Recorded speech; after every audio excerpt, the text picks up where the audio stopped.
Flamingo books. Social studies 7। History हमारा अतीत 2। मध्यकालीन Bharat. Chapter 1 studying the medieval India. Medieval Indian history के sources कई तरह के हैं। इनमें साहित्यिक ग्रंथ, लिटरेरी वर्क्स जैसे क्रॉनिकल्स, जैसे तारीख-ए-फिरोज शाही, अकबरनामा, आत्मकथाएं जैसे बाबरनामा और कविताएं शामिल हैं।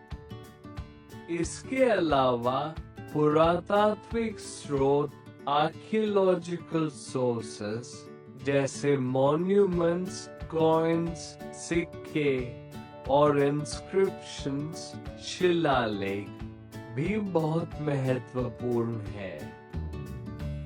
फॉरेन ट्रैवलर्स के अकाउंट्स, विदेशी यात्रियों के वृत्तांत भी उस समय की सोसाइटी और एडमिनिस्ट्रेशन को समझने में मदद करते हैं। ये सभी मिलकर हमें मेडिवल इंडिया की कंप्लीट पिक्चर देते हैं। The Arab वर्ल्ड एक वास्ट रीजन है जिसमें मिडिल ईस्ट और नॉर्थ अफ्रीका के 22 देश शामिल हैं। इसकी पहचान मुख्य रूप से अरबिक लैंग्वेज और एक shared cultural and historical heritage से होती है। इस्लाम इसका एक महत्वपूर्ण हिस्सा है, पर यहाँ क्रिश्चियंस और जूस भी रहते हैं। पेट्रोलियम रिसोर्सेज और रिच हिस्ट्री जिसमें साइंटिफिक एडवांसमेंट्स भी शामिल है, इसे ग्लोबल स्टेज पर महत्वपूर्ण बनाते हैं। फैमिली वैल्यूज और हॉस्पिटैलिटी इसकी कल्चर के की एस्पेक्ट्स हैं। Characteristics of medieval period। medieval period मध्यकालीन युग कई बदलावों का दौर था। इसकी मेन कैरेक्टरिस्टिक्स है कई स्टेट्स का उदय और पतन, rise and fall of numerous kingdoms, specially north India में। इस्लामी शासन का आगमन, अराइवल ऑफ इस्लामिक रूल और हिंदू मुस्लिम संस्कृतियों का मिश्रण, fusion of Hindu Muslim cultures एक बड़ी स्पेशलिटी थी।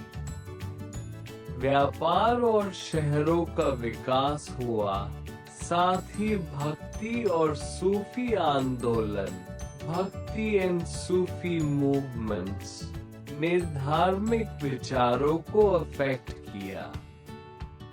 आर्ट, आर्किटेक्चर और लिटरेचर में भी नई शैलियों, स्टाइल्स का विकास हुआ। Decline of the Roman Empire. The Roman Empire का पतन, डिक्लाइन कई फैक्टर्स की वजह से हुआ।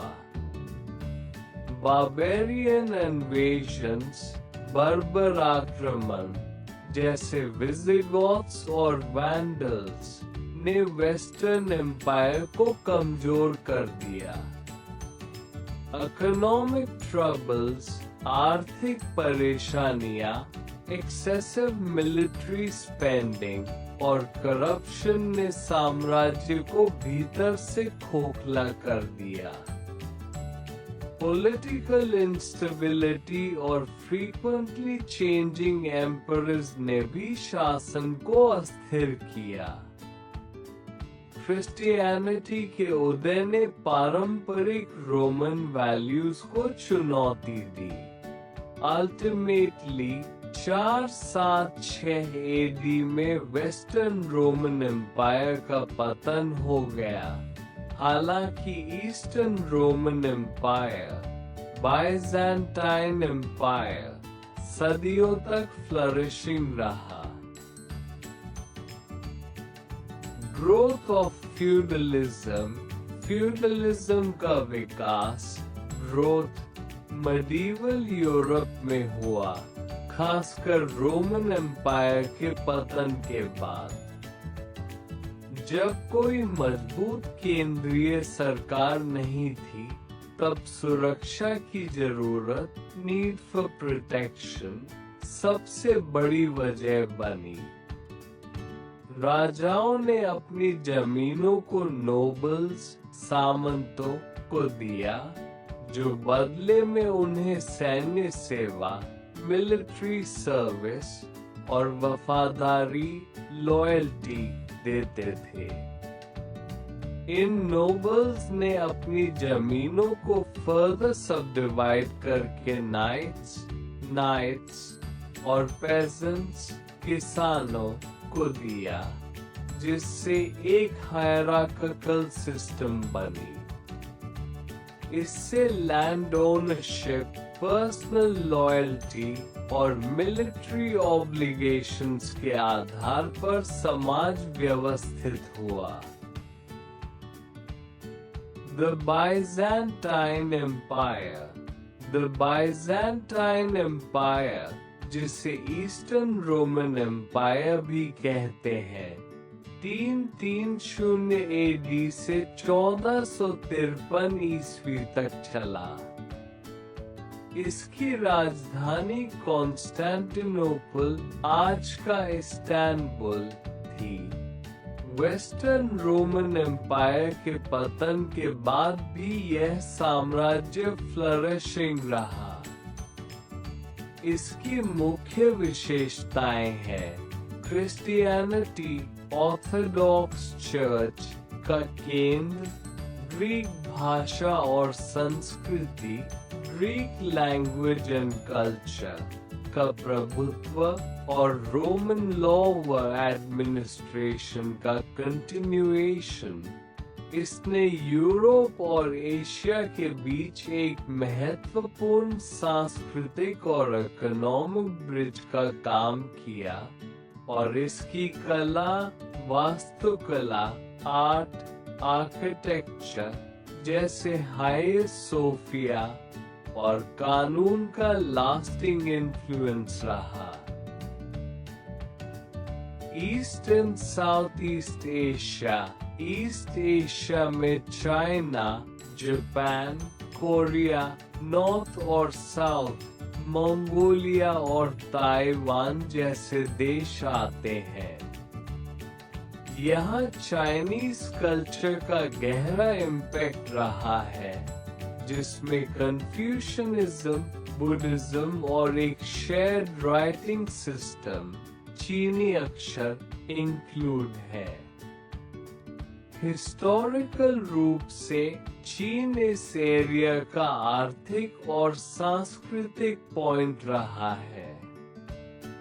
साउथ ईस्ट एशिया एक बहुत डाइवर्स रीजन है, जिसमें मेनलैंड कंट्रीज जैसे थाईलैंड, वियतनाम और आइलैंड नेशंस जैसे इंडोनेशिया, फिलीपींस इंक्लूड हैं।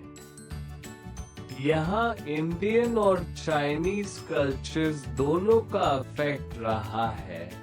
साथ ही इस्लाम, Indonesia, Malaysia, Buddhism, Thailand, Myanmar और क्रिश्चियनिटी, फिलीपींस जैसे विविध धर्म भी पॉपुलर है। यह एरिया अपनी maritime trade routes, tropical climate और रिच बायोडाइवर्सिटी के लिए जाना जाता है। डेवलपमेंट ऑफ लिटरेचर, लिटरेचर के विकास, डेवलपमेंट में सदियों से कई चेंजेस आए हैं। स्टार्टिंग में यह ओरल ट्रेडिशन, मौखिक परंपरा पर आधारित थी, जिसमें स्टोरीज और पोएम सुनाई जाती थी। बाद में लेखन प्रणालियों के विकास, डेवलपमेंट ऑफ राइटिंग सिस्टम्स ने इसे स्थायी रूप दिया। मेडिवल पीरियड में धार्मिक ग्रंथ, एपिक पोएम्स और कोर्टली रोमांसेस प्रमुख थे। प्रिंटिंग प्रेस के आविष्कार, invention of the printing press से बुक्स का प्रोडक्शन बढ़ा और साहित्य अधिक लोगों तक पहुंचा। आधुनिक युग में नॉवेल्स, प्लेज और डाइवर्स जॉनर्स का विकास हुआ, जिससे साहित्य का दायरा बहुत विस्तृत, डिटेल हो गया।